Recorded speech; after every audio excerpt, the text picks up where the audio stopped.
ආරුක්කුණවේ පාලම හදන්න මොල්ලුන මහා සිංහලයා. අපි කවුරුත් දන්න පීකේ අප්පුහාමි බාසුන්නේ. ඔහුගේ විස්තර රසවත්ව හරවත්ව ඔහුගේම තුන්වෙනි පරම්පරාවෙන් අපි අහලා බලමු. මේ ඔහු ජීවත් වුණ නිවසයි. බුද්ධ වර්ෂ 2465 තමයි මේ දැන්වීම් පූර්ව සවි කරලා තියෙන්නේ.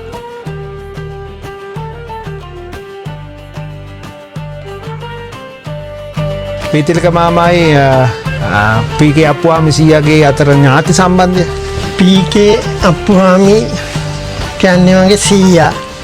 ඒ සීයාගේ පුතා තමයි කිරිබණ්ඩා රත්නායක. ඔහුගේ දුව තමයි එඩ්ලින් රත්නායක තමයි මා විවාහ කරගෙන සිටින්නේ. එතකොට පීකේ අප්පුහාමි සීයා ගැන මෙච්චර ලොවක් දන්න මෙතුමා ගැන විස්තර හොයන්න ඉදිරිපත් වුණේ කවුද පවුලෙන් ඉස්සෙල්ලාම? මේ විස්තර හොයන්න මම තමයි ඉදිරිපත් වුණේ. එතකොට මොන වගේ තැන්වලින්ද උදව් ලැබුණේ මේ ඉතිහාසය හොයාගන්න? මට AG ඔෆිස් එකෙන් බදුල්ලේ කච්චේරියෙන් දේමෝදර ස්ටේෂන් එකෙන් තවද සීයාත් එක්ක වැඩ කරපු බබානි සිංහෝ කියලා පුජ්‍යලෙක් හිටියා. ඔහු තමයි සීයාගේ හැම කටයුත්තක්ම කරේ. මොහු මේ සොයාගෙන මම ගියා ඔහුගේ නිවසට. එතකොට ඔහුගේ වයස අවුරුදු 100යි. ඉතින් මං එයත් එක්ක කතා කරලා සියලුම විස්තර ගොඩාක් දැනගත්තේ ඒ බබානි සීයාගේ. එතකොට අප්පුහාමි සීයා මේ දක්ෂතාවන් වලට අමතරව මොන හරි එතුමාගේ තිබිලා තියෙනවද තව විශේෂ දක්ෂතා?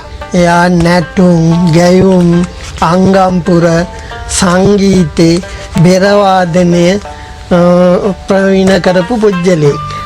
එතකොට ඒ අංගම්පොර සංගීතය නැටුම් ඒ කලාවත් සමගම මේ ශිල්පියත් සම්බන්ධ වෙන තැන මොකක්ද ඉතිහාසයේ? කළු පහන ප්‍රදේශයේ මුළු ගාල්ල මාතර පැතිවලින් ඇවිල්ලා තරඟයක් පවත්වලා තියෙනවා. ඊට පස්සේ ඒ තරඟේ මොහු පෙරදිලා තියෙනවා. මොහු ගේජ්ජි බෙර සමගම එතනින් පිටත් වෙලා තියෙනවා. පිටත් වෙලා ගිහිල්ලා තියෙන්නේ ඔහුගේ ස්ටේෂන් එකට. ඒ කාලේ තමයි ඔහුගේ ස්ටේෂන් එක හදන්න පටන් ගන්න තියෙන්නේ. ඉන්පසුව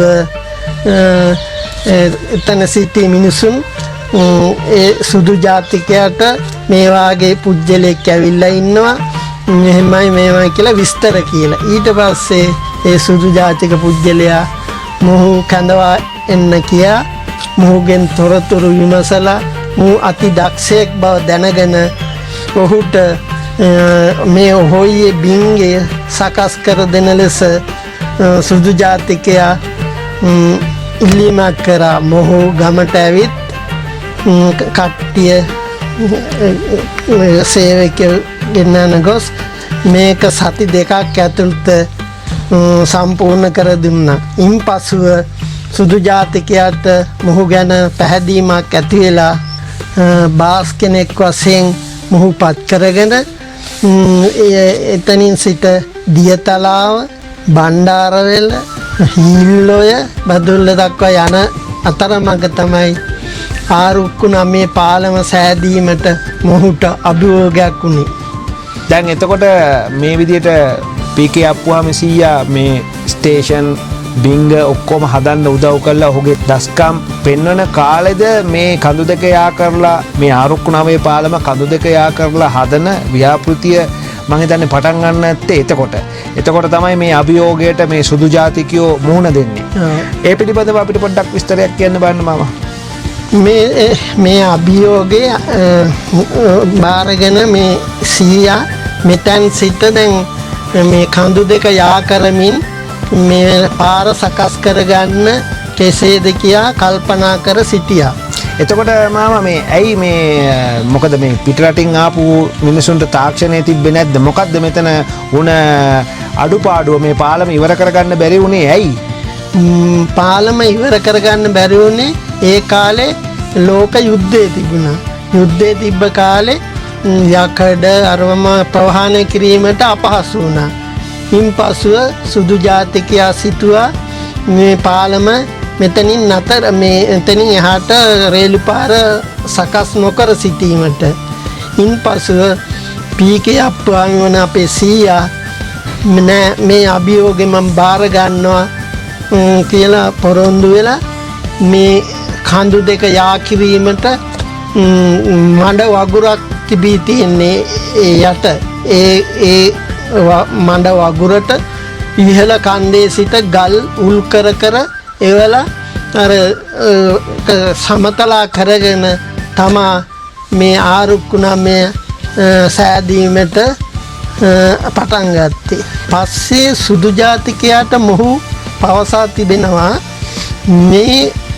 මෙය මට කිරීමට වැලි ගල් පසුව වැලි ගෙනාවම මොහු සුදු රෙද්දක් අරගෙන එහි මඩ තිබේද කියලා බලනවා. පළමුවම සිමින්ති බදාම වගේ ද්‍රව්‍යයක් එකතු කරගෙන මේ ආරුක්කුණ මේ පාලම සෑදීමට පටන්ගෙන තියෙනවා. මොහු ඒ සිමින්ති කවලම් කරන විට කිසිම පුජ්‍යලයකට එන්න දෙන්නේ. මොහු තමයි එයට අවශ්‍ය සිමින්තියේ මොනහරි ද්‍රව්‍යයක් යොදන්නේ. ඒක යොදලා තමයි මොහුගේ සේවකයන්ට මොහු වැඩ පුළුවන්ද කියලා බලන්නේ. හාල් භාගයක බත් දීලා මේ කණ්ඩ පුළුවන්ද කියලා බැලුවම තමයි මොහුගේ ඉන්ටර්විව් එකෙන් පාස් වුණොත් තමයි මේ ආරුක්කුණ මේ පාලම සෑදීමට සේවකයෝ අරන් තියෙන්නේ.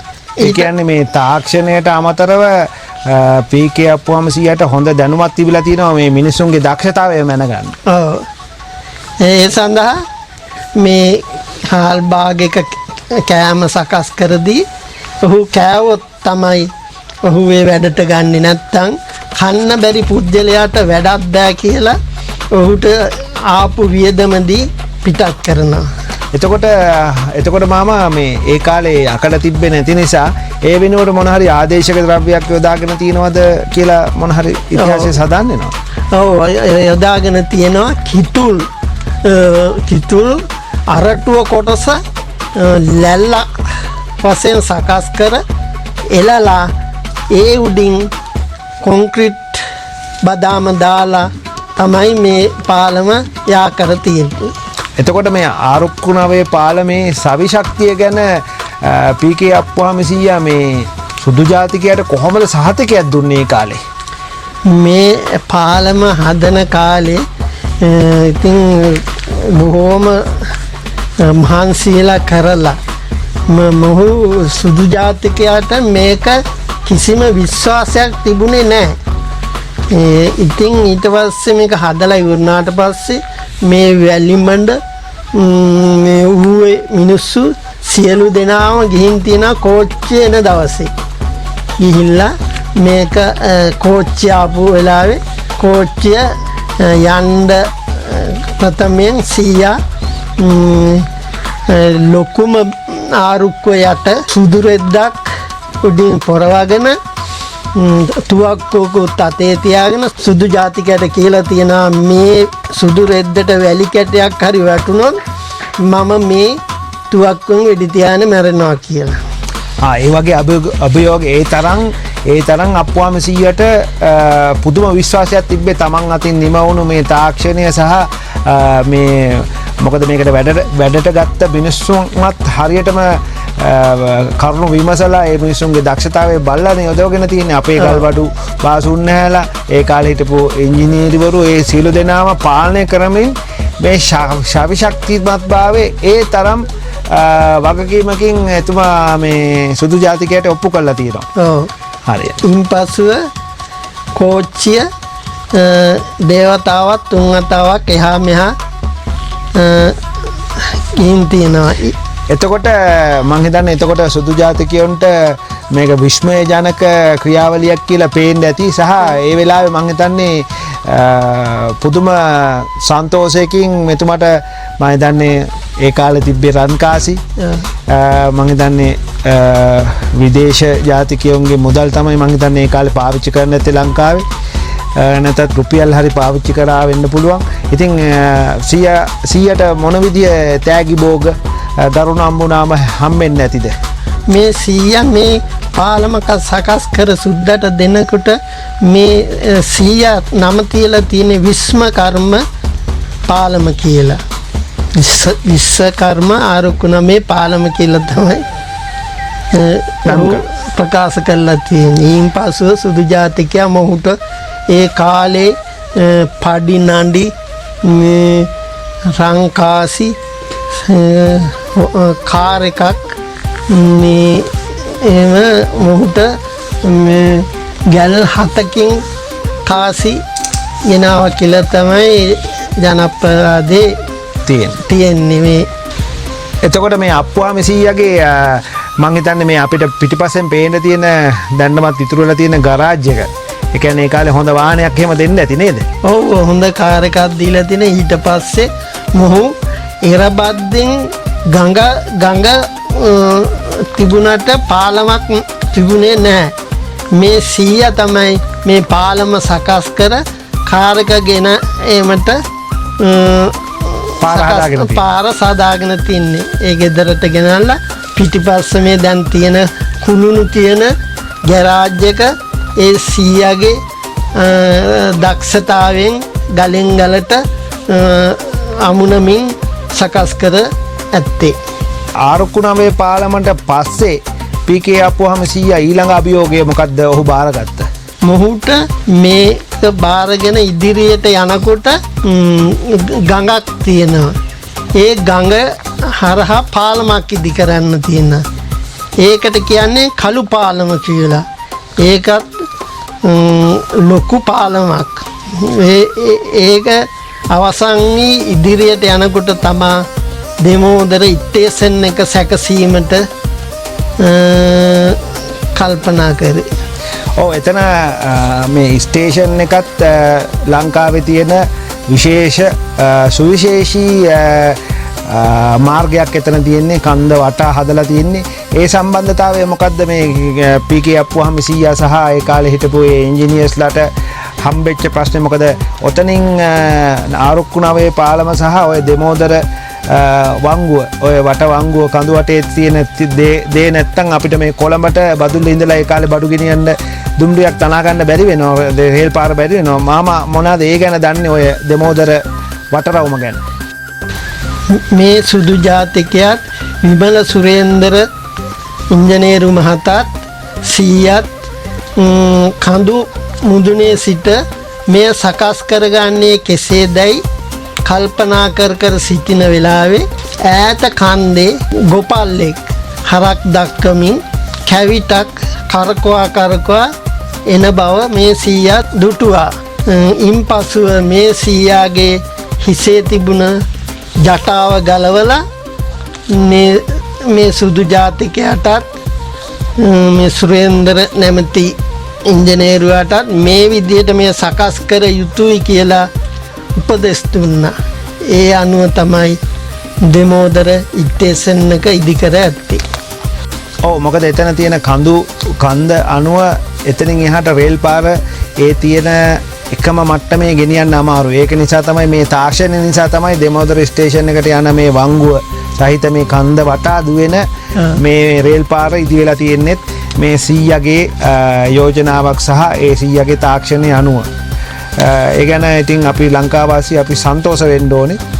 එතකොට මේ ශ්‍රී බුද්ධ වර්ෂ 2465 තමයි මේ ගේ හදලා තියෙනවා කියලා මේ මෙතන සඳහන් වෙන්නේ. එතකොට මේ ගේ සහ ඔය ආරක්කුණාවේ පාලම හෝ දෙමෝදර ඒ ස්ටේෂන් ඒ කාලය සම්බන්ධව මේ මාමා මොනවද දැනුවත් වෙලා ඉන්නේ? කියන්නේ මේ නිවස හදලා තියෙන්නේ ඒ වර්ෂයේද? මේ නිවස තියෙන වර්ෂයත් දෙමෝදර ඉත්තේසන් එකේ මේ ගහලා තිබුණු නම් දිනයත් එකයි. ඒක අපිට මේ මොකක්ද කියලා තාම සකස් කර දිනේද විවෘත කර දිනයක්ද කියලා තාම නම් සොයා ගැනීමට අපහසු වෙලා තියෙනවා. ආරක්කුණාවේ පාලම සුදු ජාතිකයා විසින් මේ විදියට හදලා මේ රේල් පාර හදන්න ඇත්තේ බදුල්ලේ පැත්තේ ඉඳලා මං හිතන්නේ කොළඹට මොන වගේ දේවල් ප්‍රවාහනය කරන්න ඇතිද? එවකට උඩරට ප්‍රදේශයේ තේවගාව, කෝපි, කුරුඳු, ගම්මිරිස් වගාව තිබුණා. එය කොළඹට ප්‍රහාණය කිරීම සඳහා තමයි සුදු ජාතිකයා බදුල්ලේ සිට කොළඹ දක්වා මේ දුම්රිය ඇති කර තියෙන්නේ. එතකොට නැන්ද මේ අපිට කියන්න බලන්න PK අප්පුවාම සීයා සහ නැන්ද අතර තියෙන ඥාති සම්බන්ධය. PK අප්පුවාම කියන්නේ මගේ සීයා. සීයාගේ පුතා තමයි කිරිබණ්ඩා, මගේ තාත්තා. මගේ නම එඩ්ලින් රත්නායක. එතකොට මේ පදිංචි වෙලා ඉන්නේ තාමත් මේ සීයා හදපු ගියක්ද මේක නැත්නම් සීයාගේ මේ අපේ නැන්දගේ තාත්තා හදපු ගියක්ද? අපිට මේ නිවසේ පිළිබඳ පොඩ්ඩක් විස්තරයක්. මේ පිටුපසින් පේන්නේ මගේ නිවස. මගේ සීයා තමයි ඇදුවේ. අපි දැනටත් ජීවත් වෙලා ඉන්නේ ඒ නිවසේ තමයි. නැන්දගේ තාත්තා ඉන්න කාලේ මොනවද මතක සටහන්? එතකොට තාත්තා මේ සම්බන්ධව මොනවද සීයාගේ වෘත්තියමද කරේ නැත්නම් වෙනත් වෘත්තියක්ද? සීයාගේ වෘත්තිය නෙවෙයි මගේ තාත්තා කරේ. තාත්තා ගෝවිතැන් කරේ. ගෝවිතැන් වැඩ කටයුතු තමයි මගේ තාත්තා කරේ. එතකොට අර පිටිපස්සෙන් පේන ගරාජයේ අපේ අප්පුවාමේ සීයාගේ කාර් එක නැවතුනේ එතන කියලා සඳහන් වෙනවා. එතකොට තාත්තත් මේ සම්බන්ධව මොනවද පාවිච්චි කරන්නේ? මම දන්නවා මගේ තාත්තට ඒ කාලේ ෆෝඩ් කාර් එකක්, කළු ෆෝඩ් කාර් එකක් තිබුණා. මේ ඒකේ අපිත් යනවා. තාත්තා තමයි ඩ්‍රයිවිං කරන්නේ. ඒක 1973 විතර තමයි පාවිතේ නැති උනේ. එතකොට අපිට කියන්න බලන්න මොකද නැන්දනේ මේ පරම්පරාවේ දැන් මේ දැනට ඉන්න පුරුක නැන්දගේ තාත්තා විසින් සීයා ගැන කියපු මත සටහන් තියෙනවද? ඒ කාලේ විච්ච මොන හරි විශේෂ මතක සටහන්? මගේ සීයා ඔය නවදොට්ටු විශ්වකර්ම පාලම ආරුකුණමේ පාලම හදලා ඒ සුදු මහත්තයා සල්ලි දුන්නාට පස්සේ ඇවිල්ලා මේ නිවසට ඇවිල්ලා මේ ගම් 7කට කෑම පාර්සලේ ගානේ දීලා ඒ හැමෝටම රන් කාසි වලින් කාසිය බැගින් දුන්නා කියලා තමයි අපේ තාත්තා කියලා තියෙන්නේ. PK අප්පුවාම සීයාගේ බිරිඳ ඒ ගැන මොන හරි තාත්තා සඳහනක් කරලා තියෙනවා. කිරියම්මාගේ නම රම්මැණිකා. කිරියම්මා හරියට ආතට ඒ සියලු වැඩවලට ගොඩාක් උදව් කරලා තියෙනවා. මේ හැම දෙයකටම එයා සෙවණැල්ල වගේ ඉඳලා සියලු දේ අපේ ආතා කිරියම්මත් හරියට විරෝධාරයිලු. මේ හැම දෙයක්ම හොයලා බලලා ආතාගේ හැම වැඩකටම උදව්පදව් කරලා තියෙනවා කියලා අම්මලා කියලා තියෙනවා. එතකොට මේ නිවස පිහිටා තිබෙන හරියටම මේ පළාත ප්‍රදේශය වසම ඒ ගැන අපිට පොඩ්ඩක් සඳහනක් කරන්න. මේ නිවස පිහිටලා තියෙන්නේ ඌව පළාතේ බදුළු දිස්ත්‍රික්කයේ වැලිමඩ කැප්පෙටිපොළ ග්‍රාමයේ ඉඩමේ ගම ග්‍රාම කොට්ටාසේ කරගැහැල්ල සිරිවෙද මැදුර නිවස. එතකොට මේ නැන්දට මතකයක් තියනවාද? නැන්දගේ තාත්තා විසින් කියලා තියෙනවා මේ අප්පුවාමේ සීයා මේ වටපිටාවේ මිනිස්සුත් එක්ක මේ පන්සල් එක්ක මොන හරි සම්බන්ධතාවයක් තිබ්බද කියලා? ඔව් ලොකු සම්බන්ධතාවයක් තිබිලා තියෙනවා. මෙතන අපේ ගමේම පන්සලේ ගාන්ටාර කුළුණ හදලා තියෙනවා. හදලා තියෙන්නේ අපේ ආතා. කැප්පෙටිපොළ ලොකු පන්සලේ සම්පූර්ණ සීමාගේ සම්පූර්ණයෙන්ම ආතාගේ නිර්මාණයක්. ඒක දැනටත් තියෙනවා. බොහොම ලස්සනට ඒ පන්සලේ ඒ සීමාගේ තවම තියෙනවා. අපි ඒ හාමුදුරන්ටත් ආතා ඒ කාලේ දෙන්න පටන් ගත්ත ඒ දාණය අදටත් අපි පෙබරවාරි 12 වෙනිදාට හැම අවුරුද්දෙම 102 තමයි ගිය අවුරුද්දේ අපි දුන්නේ. දැන් මේ අවුරුද්දේ 103 තමයි දෙන්නේ. ආතා ඒ වගේ පන්සල් වලට කලබුල්ලන්ද පන්සල, උඩුබාදන, එරබද්ද සියලුම පන්සල් වලට ලොකුම දායකයෙක් ගමේ හොඳට කිසිව කෙනෙකුට කරදරයක් නැතුව උත්සාහයෙන්ම සියලු දේ කරගෙන ගියා කියලා තමයි අපේ තාත්තා කියලා තියෙන්නේ. එතකොට මේ PK අප්පුවාම සීයාට මං හිතන්නේ මේට වඩා තව වටපිටාවේ ඉඩම් තියෙන්නේ නැති නේද? ගොඩාක් ඉඩම් තිබිලා තියෙනවා. ඒ ඉඩම් වලින් සෑහෙන්න ආතට මේ පුතාලා දෙන්න පමණයි ඉඳලා තියෙන්නේ. මගේ ලොකු තාත්තත් ලොකු පුතාට වෙදකම උගන්වන්න කලබුල්ලන්දේ පන්සලේ වෙදකම උගන්වුවා කියලා 65 සමුණක් ඒකට පරිත්‍යාග කරලා තියෙනවා පන්සලට.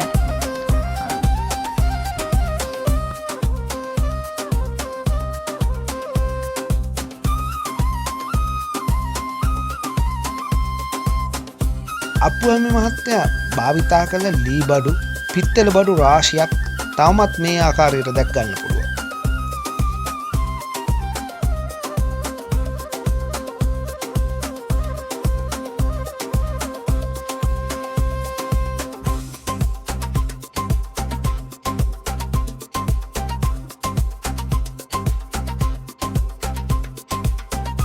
මේ ඔහු නිදාගත් ඇඳ සහ නිදන කාමරයයි.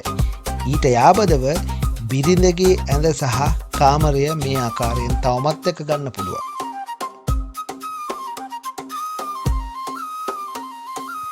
එකල නිවස්වල භාවිතා කරපු මැද මිදුලත් සුපුරුදු ආකාරයෙන්ම මෙම නිවසෙත් පිහිටා තියෙනවා. මෙම නිවස අප්පුහාමි මහතාගේ එක පුතේ වෙදකමට පරිහරණය කරපු නිසා ඒ කාලේ පාවිච්චි කරපු විශාල කල ගල් වංගෙඩි බෙහෙත් අඹරන මිරිස් ගල් වංගෙඩි මේ වගේ දැක ගන්න පුළුවන්.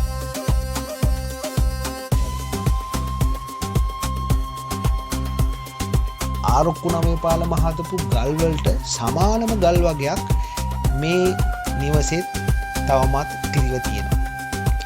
මේ පේන වහලේ සහිත කොටසෙන් තමයි ඒ කාලේ ඇතුල් වීම තිබිලා තියෙන්නේ මේ ගේ ඇතුළට.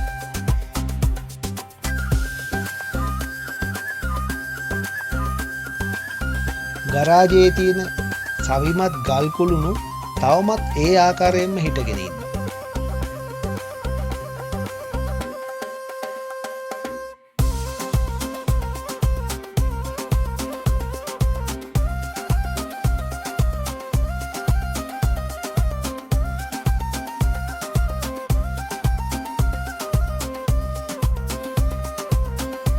ලී කණුව සහ මේ පොළොවේ තිබෙන කළුගල් කොටසත් එකට සම්බන්ධව කරපු තාක්ෂණයක් මෙහි තවමත් දක්නට ලැබෙනවා.